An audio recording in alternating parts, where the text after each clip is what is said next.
Have we started? Yeah.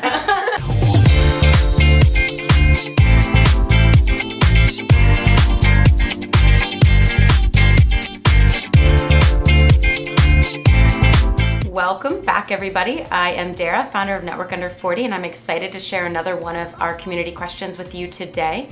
And that question is, what are some of your cardinal sins of networking? Super short, sweet, and to the point. And unfortunately, my answer is not, because I have a lot of them. I think there's a lot of things that we all unfortunately kind of commit the sins of networking.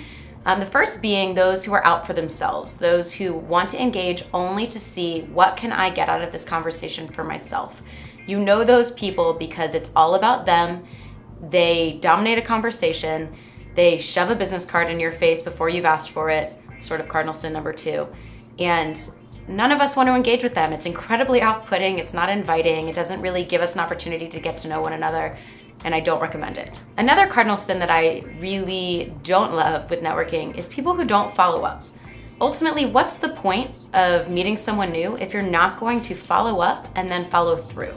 So when I end an interaction with someone, if there is a follow-up step, I ask them for a card. If they give it to me, which hopefully they will, I then put it on myself to follow up with them within 24 hours.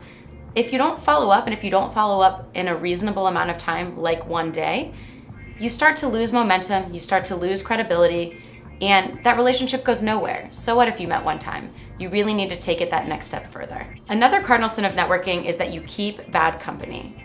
This is something that we often don't consider or think about, but one of my favorite expressions is that you are the average of the 5 people with whom you spend the most time. If you take that out even a step further, people judge you for better or for worse based on the company that you keep. So the rooms that you are participating in, the events that you are in, the people that you call your friends, whoever you're with, that is the level at which other people see you. Again, for better or for worse.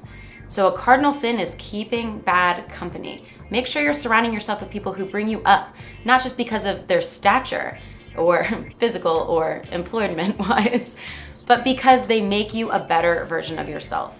And with that in mind, another cardinal sin is only looking up. And what I mean by this is that I think it's really easy for us to only want to network and engage with people that we think can help us get to the next rung. I like to say, also look laterally, diagonally, upside down, inside out, look in every direction. Because not only could they be great friends, great people for you to know, but you never know the power of someone's Rolodex. Even when I was just getting started, couldn't rub 2 pennies together, I still had a robust and powerful network that people wouldn't have known just by asking me what I did, what my title was, or how long I'd been in the workplace. So never assume that people are just as good as their title. Judge them on their character. What I'd say is my final cardinal sin of networking is assuming you don't have to do it. We all need a network. We all know, I think from past experiences, that we can only get so far as the power of the people we know, and that so many doors go unopened unless it's for the help and the utilization of someone's reputation to open a door for you to get you into somewhere that you wouldn't have even known was a hallway.